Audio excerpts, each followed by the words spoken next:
Pada video kali ini kami akan melaksanakan kegiatan pasca observasi. Nah, kali ini saya ditemani oleh Ibu Mirhan. Beliau merupakan pengajar praktik CGP di Kabupaten Pohuwato, dan saya juga ditemani oleh rekan sejawat saya, Ibu Ratu Mahing, yang merupakan guru yang diobservasi pada kegiatan kali ini. Terima kasih. Kita saksikan sama-sama bagaimana video pasca kegiatan observasi. Semoga menginspirasi. Assalamualaikum warahmatullahi wabarakatuh. Waalaikumsalam warahmatullahi wabarakatuh. Bagaimana kabarnya hari ini, Susan? Ya, luar biasa.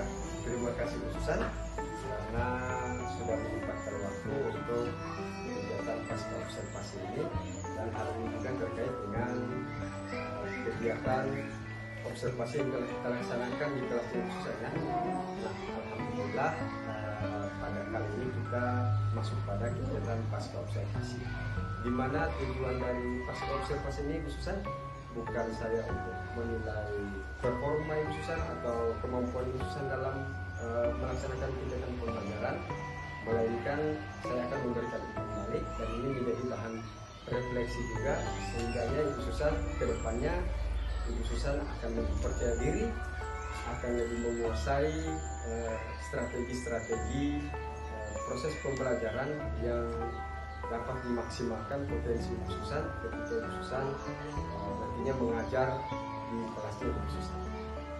Nah, Ibu Susan, mengenai hasil observasi yang telah kita laksanakan di kelas Ibu Susan, saya mau tahu nih, atau mau cerita dari Ibu Susan gambaran mengenai kegiatan observasi.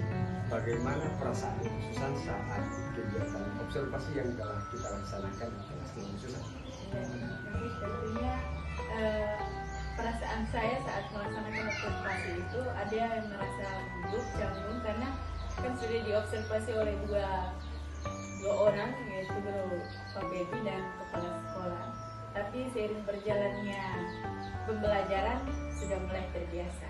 Ya, alhamdulillah, luar biasa. Dan memang sudah seperti itu ya, nervous dan ataupun rasa kurang percaya diri kita ketika diobservasi itu memang itu menjadi momok bagi kita sebagai seorang guru, karena kita mengetahui bahwa ternyata observasi ini adalah proses kegiatan di mana saya dinilai untuk kemampuan saya saat mengajar, padahal pada dasarnya tujuannya bukan seperti itu. Nah, observasi itu sendiri adalah membangun kekuatan Ibu Susan, membangun refleksinya Ibu Susan, sehingga Ibu Susan mampu melakukan evaluasi terhadap diri sendiri terhadap proses pembelajaran yang Ibu Susan laksanakan. Nah, luar biasa Ibu Susan, memang sudah seperti itu ya. Apalagi kita didampingi oleh dua orang observer sekaligus, di mana kegiatan observasi terkait dengan pengelolaan kinerja Ibu Susan yang langsung diobservasi oleh kepala sekolah, dan kegiatan observasi yang saya lakukan juga terkait dengan kegiatan CGP saya, di mana saya mendapatkan tugas untuk mengobservasi rekan sejawat seperti itu. Memang hal-hal itu yang sering menjadi momok menakutkan.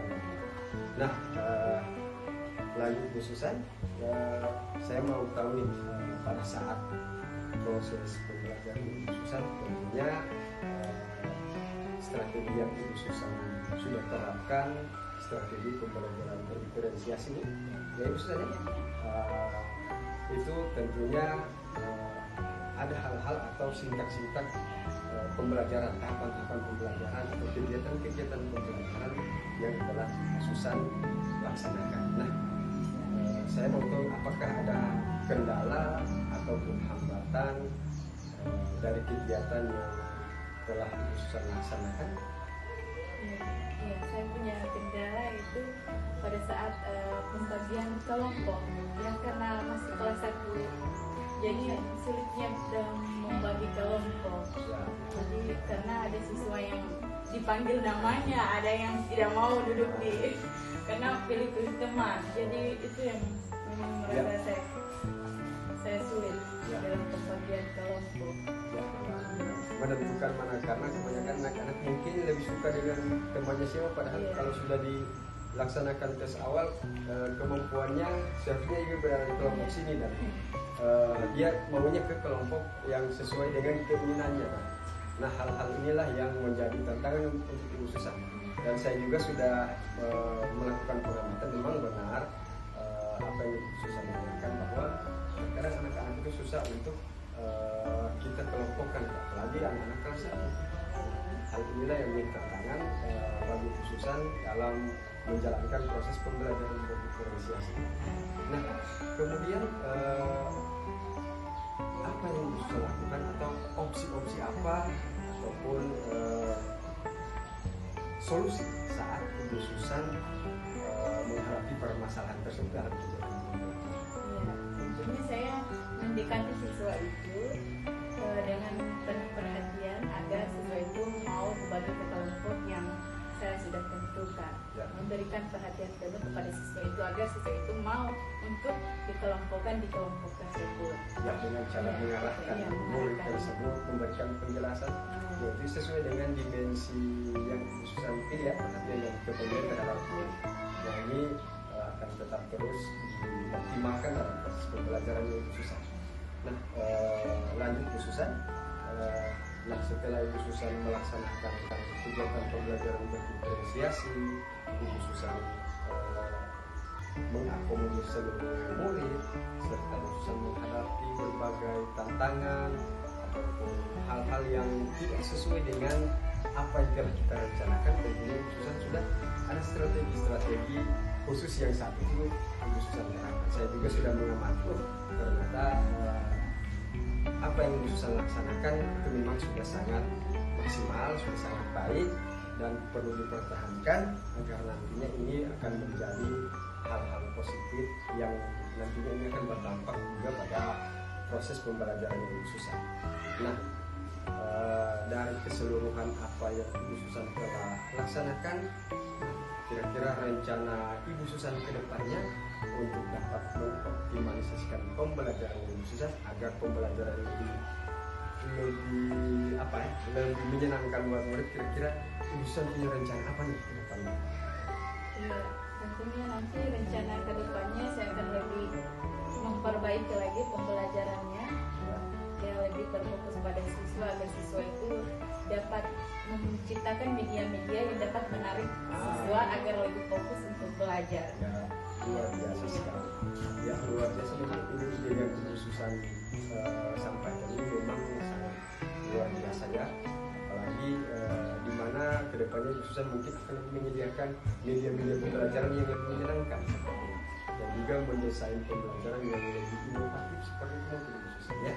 Luar biasa, pemikiran-pemikiran seperti inilah yang kita butuhkan Ibu Susan pada saat kita melaksanakan ataupun selesai melaksanakan kegiatan pembelajaran di kelas. Mungkin pemikiran-pemikiran Ibu Susan ini dapat terus diterapkan dan konsisten agar tetap dapat dilaksanakan sehingga Ibu Susan lebih menguasai, lebih memiliki kompetensi ketika Ibu Susan akan memberikan suatu pembelajaran kepada murid-murid seperti ini. Dan luar biasa pengetahuan dan pemahamannya Ibu Susan. Nah, kan kedepannya nih Ibu Susan semua laksanakan kegiatan pembelajaran yang dengan menyediakan media-media pembelajaran yang lebih inovatif seperti itu. Nah, kira-kira tolak ukur nantinya ke depannya ataupun hal yang akan Ibu Susan lakukan ke depannya mengenai proses pembelajaran Ibu Susan, kira-kira seperti apa Ibu Susan? Iya, tentunya saya akan melaksanakan membuat pembelajaran itu menjadi lebih menyenangkan, lebih anak-anak itu bisa belajar, bisa paham dengan apa yang kita berikan kepada mereka. Tujuan pembelajaran itu yang mungkin tercapai seperti itu ya. Menciptakan kelas yang kondisi kelas yang nyaman itu diperlukan pada saat kegiatan pembelajaran. Nah, terima kasih Ustaz atas waktunya kepada kegiatan pasca observasi. kita telah bersama-sama melaksanakan refleksi tentang pembelajaran. Kita semua paham bahwa yang menjadi tujuan dari observasi adalah kita membangun sebuah pemahaman yang baru, di mana bahwa observasi itu adalah merupakan suatu kegiatan yang dapat memberikan kita pembelajaran, memberikan kita pengetahuan bahwa nantinya peningkatan proses pembelajaran itu membutuhkan umpan balik daripada rekan-rekan sejawat. Sekaligus kita membutuhkan berbagai informasi, berbagai pengetahuan agar nantinya pengembangan diri kita sebagai seorang guru itu akan tetap terus meningkat dan lebih efektif dalam memberikan proses pembelajaran. Nah, di akhir kegiatan ini Susan, saya mau minta tips atau kata-kata apa yang dapat memotivasi diri Susan dalam proses pembelajaran ataupun menjadi seorang guru. Ya, kita sebagai guru kita harus semangat untuk belajar karena tentunya seorang guru adalah pembelajar sepanjang hayat. Luar biasa sekali dari tips ataupun motivasi dari Ibu Susan dalam Ibu Susan, semoga ini akan tetap terus konsisten ya Ibu Susan, bahwa kita sebagai seorang pembelajar sepanjang hayat kita harus tetap perlu berupaya untuk belajar. Luar biasa. Terima kasih Ibu Susan. Saya mengucapkan terima kasih dan Assalamualaikum warahmatullahi wabarakatuh. Waalaikumsalam warahmatullahi wabarakatuh.